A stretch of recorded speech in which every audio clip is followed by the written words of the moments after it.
When the smoke of Casava Deep began to fade, the air rippled with something colder than silence. And into that stillness stepped Lyra Sin, a vision carved from midnight silk and venom, her smile softer than moonlight, and deadlier than a whisper in the dark. The kind of beauty that bent the will of empires and unstitched the edges of men's sanity. She moved like liquid sin, her every motion calculated and hypnotic, a silent serpent gliding through the ruins of a broken world. And even Zha'korr, radiant queen of chaos, felt an unfamiliar chill slide down her spine as she watched Valara's approach. Majestic Ninja, still scarred and half reborn from Zyra's resurrection, caught sight of the newcomer and felt his pulse fracture caught between awe and terror. Valara was danger disguised as grace, the kind of killer who didn't strike from rage, but from pure crystalline joy in the act. King Kartel, blinded by Zyra's deceit, now found his eyes wandering toward this new star, drawn to her the way gravity kneels to black holes. The city trembled not from war but from desire. Valara spoke little, but her voice carried the cadence of prophecy, her words sliding into ears like silk and poison. The heart that bleeds for beauty is already dead.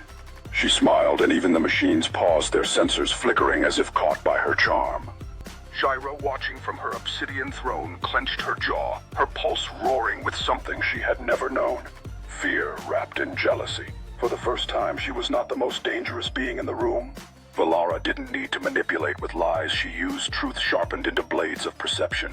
She saw Zyra's child, felt the pulse of unborn power, and smirked. A knowing smirk that said she could end bloodlines with a kiss. The air thickened with unspoken war. The two women's glances met like blades crossing in silence. Majestic Ninja's thoughts spun out of control, his loyalty cracking between them like glass.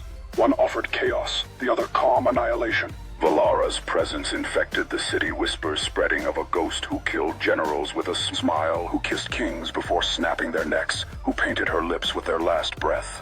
Yet under her mask of elegance, there was something far more ruthless. She was sent by a higher force, a hidden council that wanted Zyra erased, her child never born, her influence consumed by a more controlled fire. Zyra, sensing this cosmic betrayal, unleashed Dreamfire storms across the city, her screams shaking towers. But Valara only smiled wider, whispering words no mortal had heard.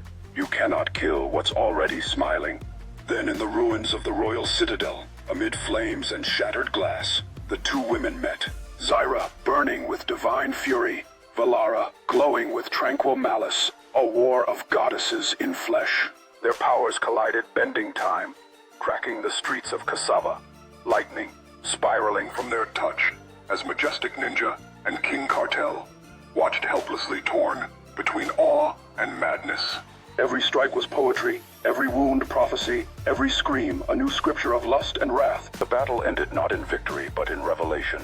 Zyra, realizing too late that Valara had been inside her mind for weeks, rewriting memories, twisting her love into a leash. And as Zyra fell to one knee, eyes filled with fury and tears, Valara leaned close, her whisper colder than eternity. Jealousy is the blade that kills its master. Then she kissed her on the forehead and vanished in a shimmer of shadow, leaving Zyra trembling, pregnant, broken, and burning with the unholy vow that the next time they met, one would rise as a god, and the other would be forgotten by time itself.